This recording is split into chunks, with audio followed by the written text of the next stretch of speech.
호모사피엔스 30만 년 역사상 이렇게 출산율이 낮았던 거는 우리 대한민국 한민족밖에 없어요. 전 세계에서 가장 늙은 나라가 될 것이다. 나는 내가 나이 들었기 때문에 난 그런데 우리 국가가 돈 쓰는 거나 반대 이렇게 생각하시는 분들 계실 수 있겠지만 이 방송을 시청하시는 많은 분들 보통 40대 50대 이런 분들 계실 텐데 100세까지 살아요. 지금 태어나는 아이들이 40년 뒤에는 몇 살인가요? 그 친구들이 여러분의 노후를 책임진다니까요.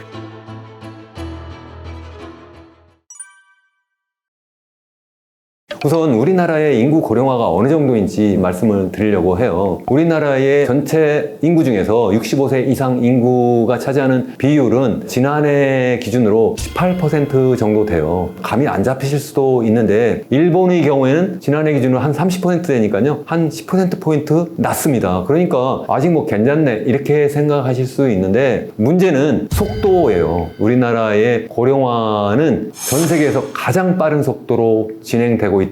늙은 나라 이렇게 생각하면 제일 먼저 떠오르는 게 일본이고 그리고 또 이제 유럽 국가들이라고 생각을 하시는데 UN 통계에 의하면 2050년 정도에 가면 우리나라가 일본과 함께 전 세계에서 가장 늙은 나라가 될 것이다. 고령화 비중이 가장 높을 것이다. 예측을 하고 있어요. 그럼 왜 그렇게 되고 있느냐 하는 문제를 생각을 해봐야 되잖아요. 그 이유는 오래 살기 때문에 그렇죠. 당연히. 그래서 전 세계적으로 보면 기대 수명이 일본이 지난해 기준으로 한 85세, 우리나라는 한 84세 정도 된다고 해요. 그렇지만 이건 그렇게 빠르게 증가하는 건 아니잖아요. 그리고 또 이거 증가하는 것은 또 우리에게 좋은 일일 수 있는 거잖아요. 누구나 다 오래 살고 싶은 거니까요. 그것을 마다할 수는 없는 거죠. 그러면 왜 문제가 되느냐 하면 바로 출산율이에요. 우리나라 얘기하는 소위 합계 출산율이 우리나라는 지난해 0.78명이었어요. 0.78명은 OECD 평균 1.5명 정도보다 훨씬 낮을 뿐만 아니라 OECD에서 가장 낮은 수준이고요. OECD에서 두 번째로 낮은 나라라고 하는 이탈리아가 지난해에 1.23명 정도였어요. 1.23명? 우리나라는 0.78명인데 그리고 그 다음 그리스가 1.28명이었어요. 다시 말해서 OECD 국가들이 대부분 출산율이 낮은 나라들인데 그 중에서 두 번째 낮은 나라도 합계 출산율이 1명이 아니라 1.23명, 세 번째 낮은 나라도 1.28명이 되는데 우리나라는 이미 1명도 안 되는 0.78명이었다. 그래서 지난해에 겨우 25만 명 태어났습니다. 그러면 이게 어느 정도 낮은 거냐 하면 우리나라가 지난 수십 년 동안 생각해보면 한 70년대 초까지는 매년 100만 명 태어났어요. 합계 출산율도 한 5명 이상 되었어요. 70년대 초반까지만 해도 매년 100만 명 태어났다. 그때와 비교하면 지금 몇 년 지났나요? 50년 만에 4분의 1 정도로 줄어들었다. 그러면 100만 명 태어나던 그 인구가 이게 50만 명까지 떨어지던 때가 언제냐 생각해보면 한 2000년대 초예요. 2000년대 초가 되면 한 50만 명까지 떨어지거든요. 그때부터 시작해서 다시 또 반쪽이 났다 하는 말씀이고 그래도 한 20년 걸렸구나 이렇게 생각하시지만 사실 2000년대 초부터 2010년 초까지는 거의 그 수준을 계속 유지합니다. 그래서 2010년 초반, 2012년까지 거의 50만 명, 48만 명 정도 태어나거든요. 그때 합계 출산율이 2012년에 1.3명 정도 되었어요. 불과 10년 만에 반쪽 났다는 거예요. 1.3명에서 0.78명이 됐고 그리고 출생 아수가 50만 명에서 겨우 25만 명으로 줄어들었다. 10년 전에 태어난 사람들에 비하면 얼마나 많이 줄었어요. 사실 20년 전에 태어난 아이들이 지금 이제 대학교 막 들어가고 있어요. 그리고 지금 10년 전에 태어난 아이들이 이제 초등학교 졸업하고 중학교 정도 막 갈 나이 정도 되고 있잖아요. 이 젊은 유소년들이 이제 우리 미래를 책임져야 되는데 그 인구가 굉장히 크게 줄어들고 있다는 거예요. 이것이 정말 큰 문제다. 그럼 우리나라만 그렇게 큰 문제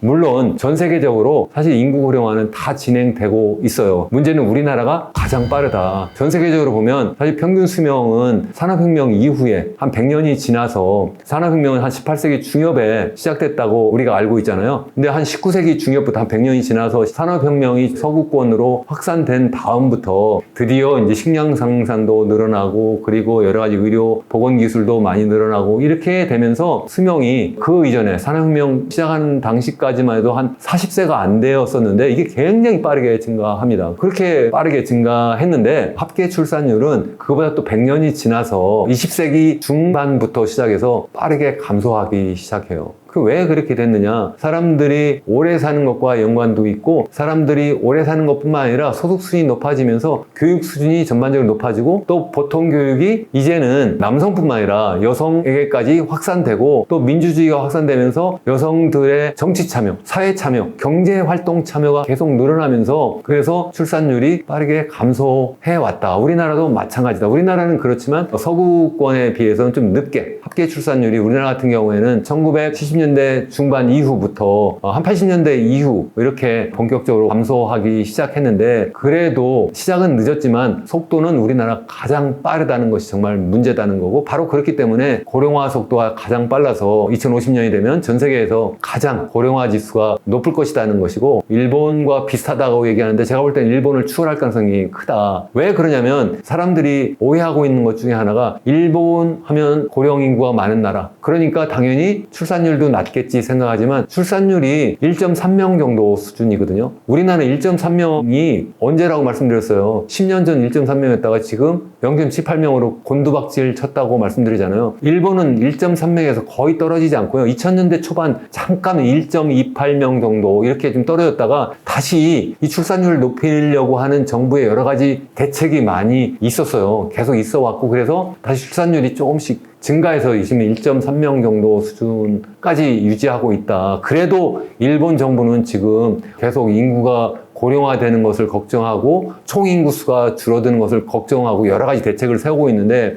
우리나라는 2006년 이후에 소위 저출산 고령사회위원회를 만들고 그렇게 해서 정부가 여러 대책을 내놓는다고 내놨는데 지난 15년 이상 기간 동안 260조 이상의 정부 예산을 쏟아 부었는데도 불구하고 엄청나게 빠르게 출산율이 줄어들고 그리고 출생아 수가 감소해 왔다는 것이 정말 문제라는 거죠. 이렇게 되면서 여러 가지 이제 사회적인 문제, 정치적인 문제, 경제적인 문제, 군사적인 문제가 나타날 수밖에 없다는 거예요.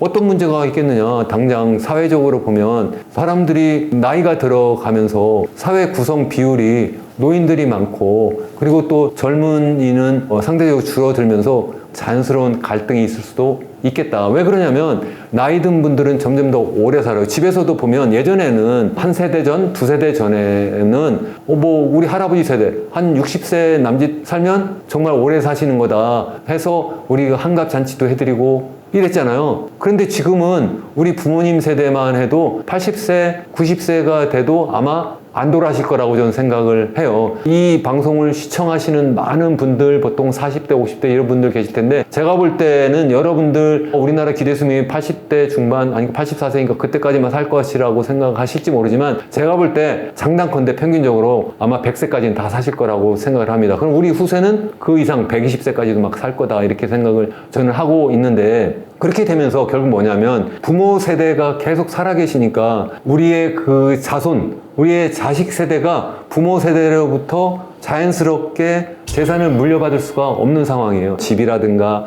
여러 가지 자산을 물려받지 못하게 되는 상황이고 부모는 그냥 그 아파트에서 계속 그 집에서 살아야 되는 상황이 되고 그러니까 자식은 어디에 살아야 되느냐 이런 문제가 발생하게 되고 자연스럽게 세대 간에 갈등이 있을 수밖에 없다는 말씀을 드리는 거고요. 이것이 사실은 노인들이 많이 늘어나게 되면 당연히 그분들이 점점 더 정치적인 발언권이 커질 수밖에 없고 또 그분들의 의사에 따라서 정책이 많이 쓰여질 수밖에 없는 상황이 될 것이다. 다시 말해서 그분들이 원하는 건 뭐예요? 가능하면 노후를 편안하게 살 수 있도록 여러 가지 사회보장 시스템을 더 많이 강화해달라. 근데 사회 젊은 사람들은 그렇게 하면 나중에 지금 그렇지 않아도 여러 가지 연금부터 시작해서 여러 가지 적자가 지금 눈앞에 당장 보이고 있는데 더 큰 문제가 발생할 수 있지 않겠느냐. 그러면 우리가 어떻게 이것을 앞으로 우리 미래 세대는 어떻게 할 거냐. 이런 세대 간의 갈등이 많이 나타날 수밖에 없다는 거예요. 그렇다고 해서 그러면 노인 세대는 다 똑같냐? 그렇지도 않죠. 노인 세대는 노인 세대로 그 내부적으로 보면 상대적으로 부유한 노인과 가난한 노인이 나눠질 수밖에 없어요. 젊은 세대도 당연히 부자 청장년 그리고 가난한 청장년이 있을 수도 있지만 젊을 때는 내가 일할 수 있는 기회가 있고 그래서 내가 더 더 현재의 상황을 만회할 수 있는 기회가 있지만 나이가 들면 그렇지 못하다는 거예요. 가난한 노인들이 많이 등장하면서 그래서 그분들을 사회가 책임져야 되는 상황이 돼버리기 때문에 굉장히 사회가 또 불안한 상황이 되고 또 개인적으로는 굉장히 불우한 노인들 많이 등장하고 전 세계적으로도 보면 우리나라의 노인 자살률이 제일 높다고 하잖아요. 노인 빈곤율도 전 세계에서 제일 높다고 하잖아요. 이런 문제가 사회적으로 굉장히 큰 문제다. 그래서 이걸 사회적으로 어떻게 대비하고 해결해 나가야 될 것이냐가 굉장히 큰 문제고 그런 문제를 우리가 지금부터 준비를 잘 해 나가야 된다. 사실은 이미 늦었다라고 저는 생각을 합니다. 왜 그러냐면 인구 고령화 문제는 그냥 노인 문제가 아니에요. 우리가 보통 고령화 문제하니까 이거 노인 문제구나 이렇게 생각하지만 노인 문제이기도 하지만 저출산 문제예요. 70년대까지만 해도 한 해에 100만 명씩 태어났어요. 요즘 그러잖아요. 60년대생이 이제 은퇴를 하기 시작을 하는데 그분들이 뭐 한 860만 명이 되느니 뭐 이렇게 해요. 그분들 60년대생만 해도 매년 100만 명씩 태어났어요. 그러니까 한 1000만 명이 되는데 그 사이에 이제 돌아가신 분들 계셔서 한 900만 명이 좀 안 될 거라고 생각하는데 그분들을 사회가 어떤 식으로든 잘 살아나갈 수 있도록 지원을 하고 보장을 해야 되는 것도 있지만 또 스스로 또 잘 살아가야 되는 그러한 문제도 있는데 우리가 그분들을 잘 살아나갈 수 있도록 사회적으로 책임져 줄 수 있도록 하는 그 허리 역할을 하는 젊은 인구는 어떻게 됐어요? 아까 말씀드린 것처럼 우리 2020년 되면 이미 50만 명으로 줄어든다고 말씀드렸잖아요. 100만 명에서 90만 명, 80만 명, 70만 명, 60만 명 계속 빠르게 감소했거든요. 그분들이 젊은 인구라고 하는데 그 숫자가 계속 감소하고 있고 그래서 아까 말씀드린 것처럼 우리가 얘기하는 생산 연령 인구 매년 36만 명씩 계속 감소가 앞으로 그 감소하는 규모가 점점 더 커질 텐데 우리가 보장해야 될 고령 인구는 점점 더 규모가 늘어나게 되니까 어떻게 해 나가야 될 거냐는 거죠. 정말 큰 문제다 하는 거고요. 그러니까 그러면 대책은 뭐냐? 대책은 저는 근본으로 돌아가야 된다고 생각을 합니다. 무슨 말씀이냐면 출산율을 높이는 게 제일 중요하고 근본적인 고령화 대책이다. 이거 무슨 얘기야? 이제 애기 나가지고 그러면 어떡해? 지금 우리 출산율이 0.78명이고 그래서 25만 명 태어나는데 이 아이들이 20년 뒤면 25만 명이 이제 사회에 서서히 나가기 시작을 해요. 굉장히 적은 인구가 이제 사회에 나가서 점점 늘어나는 우리 고령 인구를 떠받쳐야 되는데 앞으로도 계속 줄어들면 어떡할 거예요? 아니면 25만 명 계속 수준에 유지하면 정말 사회가 지탱할 것이냐는 거죠. 아니라는 거예요. 그래서 근본적으로 이 젊은 인구를 계속 확충해 나가는 그러한 출산율을 높이는 정책을 써야 된다. 그러면 그래도 난 못 기다리겠는데 내가 나이가 지금 몇인데 나는 내가 나이 들었기 때문에 난 그런데 우리 국가가 돈 쓰는 거나 반대 이렇게 생각하시는 분들 계실 수 있겠지만 60세라고 생각해 보세요. 여러분이 몇 세까지 사신다고요? 100세까지 살아요. 지금 태어나는 아이들이 40년 뒤에는 몇 살인가요? 40살이에요. 그 친구들이 여러분의 노후를 책임진다니까요. 그 젊은 층이 결혼하고 아기를 낳을 수 있도록 하는 사회적 분위기, 사회적 정책을 만들어서 이 사람들이 출산율을 높일 수 있도록 그렇게 만들어주는 것이 그게 바로 좋은 정책이다 하는 말씀을 제가 우선 드립니다. 그러면 어떻게 해야 되느냐? 2016년 이후에 260조 정도의 저출산 예산을 정부가 썼다 이렇게 얘기했는데 이것을 비용이라고 생각하는 것이 아니라 투자라고 생각하면 어떨까 하는 생각입니다. 마치 한 나라가 전략산업을 육성하거나 아니 후진국의 경우에는 유치산업을 육성하기 위해서 어떻게 하나요? 그 산업을 선정해서 집중적으로 정부가 여러 가지 지원을 하죠. 그 지원을 직접적인 보조금을 지급하기도 하고 세제 지원도 하고 뭐 여러 가지 R&D 지원도 하고 막 이렇게 해요. 그러면 그게 비용인가요? 아니죠. 사회적 투자라는 거예요. 그렇게 투자를 하면 그 기업이 우리나라의 미래를 책임지는 기업이 돼가지고 거기에서 고용도 하고 거기에서 소득을 창출해서 우리가 같이 먹고 살잖아요. 똑같이 하자는 거예요. 그래서 우리가 그러한 기본적인 우리의 그 생각을 바꿔야 되겠다. 저출산 대책을 세우는 것은 정부가 비용을 지출하는 것이 아니라 투자를 하는 것이다. 첫 번째. 두 번째는 이것을 그냥 조금 여기에서 조금 저기에서 조금 이런 식으로 해서 대책을 세우면 안 된다. 지금은 어떻게 하고 있어요? 대책이라고 하는 것이 중앙정부가 하는 것보다 지방자치단체가 여기서 조금 저기서 조금 출산 장려금이라고 해서 어디는 100만 원 어디는 200만 원 그걸 갖다가 뭐 1년만 주느니 2년만 주느니 이거 갖다 최근에 조금씩 늘려가고 있는데 지금 못 잡고 있는 거잖아요. 그 증거가 뭐예요? 계속 출산율이 떨어지고 있잖아요. 이걸 정말 어떻게 저출산 고령사회위원회가 있었고 그동안 중앙정부부터 지방정부가 뭐 260조를 썼느니 어쨌느니 하는데 계속 출산율이 감소한 거에 대해서 그 누구도 책임이 안 진다는 거예요. 그러면서 뭐라고 그러냐면 사회적인 분위기가 바뀌고 문화가 바뀌고 그래서 출산율이 계속 감소했으니까 아무도 책임이 없다. 어쩌면 이런 얘기를 할 수가 있는 거예요. 이거는 전 세계적으로 정말 사상 유례 미래가 없는 것뿐만 아니라 우리 호모사피엔스 30만 년 역사상 이렇게 출산율이 낮았던 거는 우리 대한민국 한민족밖에 없어요. 어떻게 이것을 그냥 이렇게 내버려 둘 수가 있냐는 거죠. 그래서 이것을 그렇게 하면 안 되고 중앙정부가 책임져야 된다. 지방자치단체는요, 재정 자립도가 20-30%밖에 안 돼요. 중앙정부가 다 교부금 줘가지고 하는 건데, 그걸 줘가지고 지방자치단체 보고 여기 조금 저기 조금 해가지고 출산 장려금 줘가지고 경쟁을 하면 소위 얘기하는 제로섬 게임이 돼가지고 결 출산율 높이는 것이 아니라 저쪽에 주민등록지 바꿔가지고 옮겨가지고 거기서 내 출산율 높으니까 좀 애기 낳고 그런 다음에 또 옮기고 이렇게 하는 거잖아요. 그동안 그것 때문에 출산율이 높아지지 않았다는 것이 그동안 우리나라의 사례에서 나타났다는 거예요. 그렇게 하면 안 된다. 정말 하나의 힘 있는 그러한 조직이 마련이 되어서 해야 된다.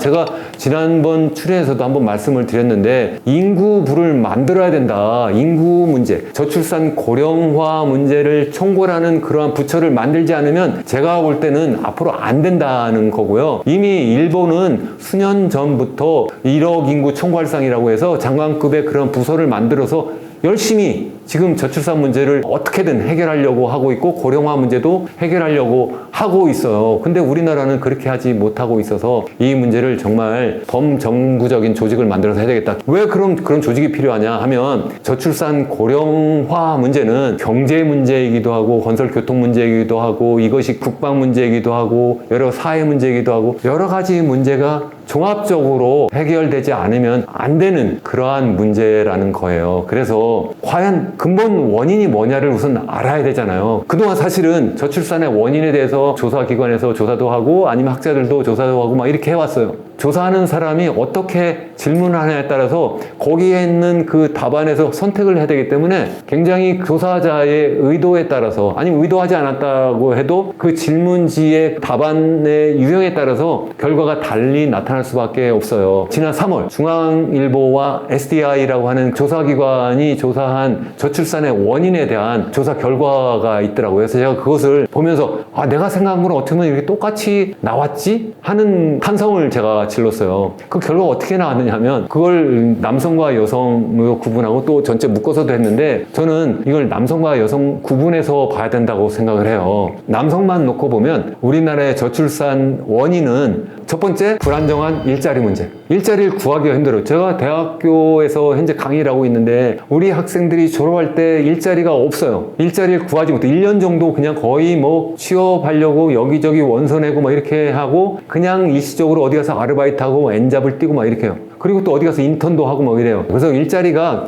구하기도 힘들고 굉장히 불안정하다는 문제가 현재 있다. 그것은 무엇 때문에 그래요? 이미 말씀드린 것처럼 우리나라의 경제 성장률이 계속 떨어져 오면서 점점 일자리 구하기가 어렵기 때문에 그런 문제도 있다. 그래서 인구 문제가 경제 성장에 영향을 주기도 하고 또 경제 성장이 또 우리 인구 고령화에 또 영향을 주기도 하는 이렇게 서로 주고받는 문제가 있거든요. 어쨌든 첫 번째는 바로 일자리의 불안정 문제다. 두 번째는 바로 뭐냐면 주택 가격이 너무 높아서. 그리고 세 번째는 양육 비용이에요. 사실 이제 첫 번째, 두 번째, 세 번째 얘기했지만 남성의 경우에는 이 첫 번째, 두 번째, 세 번째가 거의 25%씩 똑같아요. 이 세 개 다 합하면 75%예요. 전체 뭐 여러 가지 원인 다 따지고 봐도 이 남성의 입장에서 생각하면 일자리 구하기가 너무 힘들고 일자리를 구해도 그놈의 일자리가 대부분 서울, 경기 지역, 수도권에 있는데 거기 가니까 집값이 너무 많이 올랐어요. 그러니까 내가 어디 들어가서 있을 수도 없는데 어떻게 결혼하고 그리고 아기를 낳을 수 있느냐는 거예요. 세 번째는 일단 결혼하고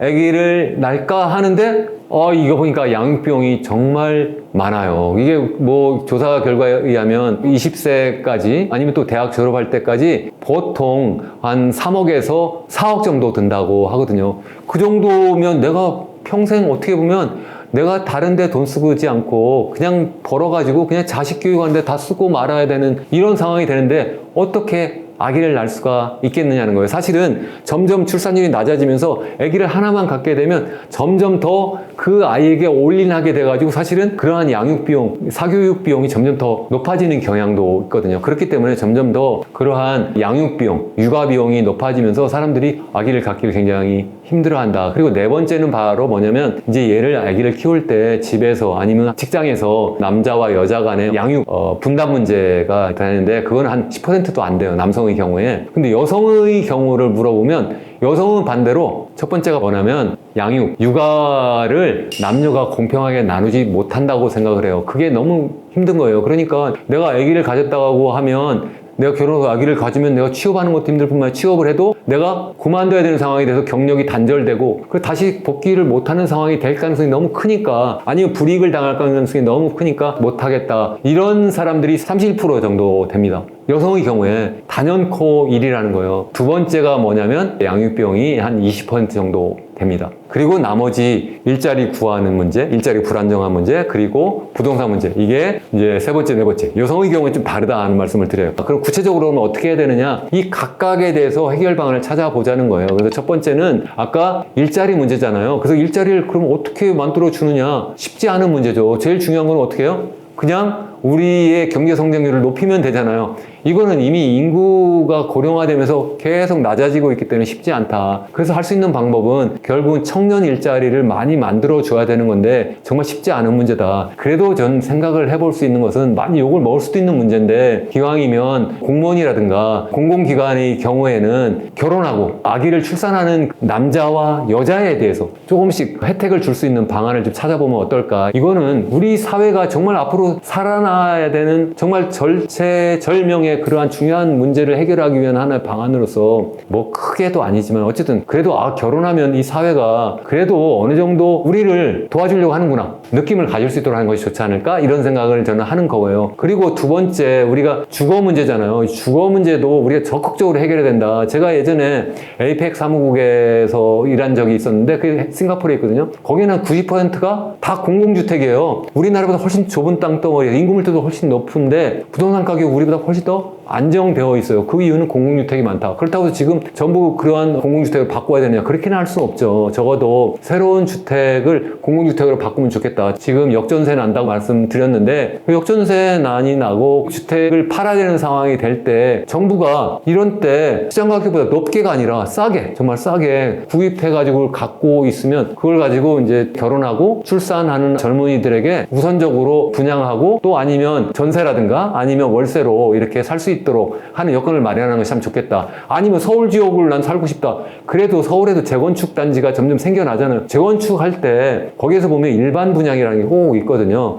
이걸 모든 사람 대상으로 하시지 말고 기왕이면 젊은 층 그것도 결혼하고 그리고 아기를 출산하는 그러한 숫자에 따라서 꼭 뭐 3명 이렇게 하지 말고 1명, 2명, 3명에 따라서 조금씩 가산 좀 주면서 포인트를 조금씩 좀 높여가면서 일반 분양의 혜택을 자꾸 주는 방식으로 하면 좋겠다. 제일 중요하다고 할 수도 있는데 어떻게 하면 양육을 책임질 거냐. 아까 말씀드린 것처럼 한번 태어나면 이게 보통 문제가 아닌 거예요. 이게 대학 졸업할 때까지 얼마가 드는지 보통 뭐 3억 이렇게 뭐 얘기를 하는데 그 3억이라고 하는 돈은 내가 정말 앞으로 감당하기 너무 힘들단 말이죠. 만약 둘을 낳으면 6억이 되잖아요. 그러니까 이것을 저는 아까 말씀드린 것처럼 사회가 비용이라고 생각하지 말고 투자라고 하는 그러한 생각에서 적극적으로 그 비용을 감당하자. 지금까지는 뭐 1년, 2년 이렇게 해서 출산 장려금이라는 방식으로 주는데 그렇게 하지 말고 그거 좀 받는다고 해서 무슨 뭐 아기를 더 낳겠어요? 안 낳죠, 당연히. 그거는 그야말로 여성을 정말 모욕하는 거죠. 그렇게 하지 말고 정말 20년 동안 저 같으면 20년 동안 정부가 내가 그래 양육을 책임져 줄게. 우리 사회가 책임져 주자. 그럼 어떻게 하면 되느냐? 제가 이제 주장하고 있는 것은 뭐냐면 일단 태어나면 매달 100만 원씩 1년에 1200만 원 10년이면 1억 2천 20년이면 2억 4천을 그 아이에게 육아 수당으로 주자는 거예요. 누구한테 주느냐? 부모가 아니라 아이에게 주자는 거예요. 그러면 어휴 그 많은 돈 이렇게들 생각하세요. 그러나 지금 지난해 25만 명 태어났다고 했잖아요. 제가 이걸 주장하기 시작한 것은 벌써 한 3년 전. 그 당시에 30만 명 태어났거든요. 30만 명 태어나는 걸로 기준해도 1년이면 얼마예요? 1억 2천씩이니까 첫 해에 3조 6천억 원 정도 예산이 필요합니다. 그만큼 투자하는 거예요. 그러면 매년 또 늘어나지 않느냐? 맞습니다. 그럼 이 두 번째 해는 7조 2천억. 그 10년이 되면 얼마가 되느냐? 36조 원이 됩니다. 36조 원이 필요하다. 36조 원이면 어느 정도냐? 감이 안 잡히실 텐데 올해 우리나라의 저출산 예산이 한 그 정도 된다고 우리가 보고 있어요. 그럼 10년이 되면 그때 가면 우리나라가 올해 36조 정도 저출산 예산으로 지급하려고 하는 정도, 지불하려고 하는 정도 예산이 필요하다. 20년이 되면 72조 정도 되죠. 그 사이에 우리나라 경제 규모는 자꾸 커지고 이렇게 해서 그 정도는 충분히 여력이 될 거다는 거고 출산율이 자꾸 늘어나서 그러면 출생아서 늘어나면 그럼 어떡하냐. 그건 너무 감사한 일이니까 그건 뭐 얘기할 것도 없다고 생각을 하는 거고요. 그러면 그 아이가 그 돈 가지고 다 뭐 하는데 저는 그 돈을 부모한테 드리자는 것이 아니고 적어도 이 아이가 크는데 걱정하지 말게 하자는 거예요. 그래서 우리 연금 같은 경우 뭐가 있나요? 연금 기금이 있잖아요. 공무원 연금 관리공단 뭐 이런 것처럼 뭐 조직이 있는데 이러한 것처럼 유소년 수당을 관리하는 그러한 조직을 만들어서 준정부 조직을 만들어서 거기에서 관리를 하면서 부모가 얘를 키울 때 제가 생각할 때는 한 50% 정도는 이 실제 비용으로 지급할 수도 있지 않을까 싶어요. 그러면 제가 아까 첫 해에 1200만 원이니까 그게 20년까지 하면 2억 4천 정도 든다고 하잖아요. 그러면 한 1억 2천 정도는 그냥 그 아이가 적어도 대학 들어가고 좀 커나가는 과정에서 필요한 비용을 쓰도록 이렇게 하자는 거예요. 그러나 나머지는 그냥 다 쓰도록 하지 말고 채권 투자하고 주식 투자, 뭐 ETF 투자도 있고 여러 가지 투자 방법식이 있잖아요. 아니면 은행에도 장기적으로 넣어놔가지고 적어도 그 돈이 계속 불려나갈 수 있도록. 그래서 이 아이가 대학을 졸업하고 사회 나갈 때는 지금은 어떻게 되면 대학생 학자금 대출이라고 해가지고 1,000만 원, 2,000만 원 이렇게 빚을 짊어지고 나가요. 근데 나갔는데 일자리도 없어요. 근데 그렇게 하지 말고 이걸 가지고 이 사람이, 이 젊은이가 이 사회 나갈 때 자본가로서 나가게 하자는 거예요. 그렇게 해서 스스로 그 돈을 가지고 자본 투자, 실제 그래서 이 사회에 나가가지고 앞으로 디지털 사회가 되면서 이 사회가 정말 급변하고 일자리도 더 점점 더 부족해질 텐데 이러한 때에 이 아이가 이 사회에 나가서 빚더미를 짊어지고 처음부터 그냥 낙오하지 않고 사회에 나가서 제대로 커나갈 수 있도록 이렇게 하자는 거예요. 이렇게 여러 가지 대책이 있는데 이러한 대책을 다시 말씀드리지만 어느 한 부서에서 어떻게 저출산 고령사회위원회에서 할 것이면 보건복지부에서 할 것이냐는 거죠. 재정경제부에서 그냥 호락호락하게 그렇게 하세요 이렇게 하겠습니까? 지금 그래서 정부조직 개편안이 지금 국회에 계류 중인데 정말 간곡히 제가 부탁드리는데 여야 합의도 안 되잖아요. 기왕이면 사회적 합의를 이렇게 하면 얼마나 잘하겠어요. 남성, 여성 다 찬성할 거고 여야 다 찬성하고 이게 바로 젊은 세대, 나이 든 세대도 다 저는 좋다고 생각할 거라고 생각해요. 대다수가. 그렇게 해서 정말 우리 미래를 준비하고 그렇게 해서 우리나라가 정말 복지 국가가 돼서 정말 우리가 미래가 지속 가능한 사회가 돼야 되지 않을까 저는 이런 생각을 정말 합니다. 80년대 짜장면이 500원이었어요. 지금 짜장면 얼마입니까? 8, 9천 원 하죠. 새우깡이 얼마나 올랐죠? 30배 올랐네. 새우깡의 가치가 30배 올라갔습니까? 금리가 올라가요. 그러면 세입자 입장에서 전세를 선호할까요? 월세를 선호할까요?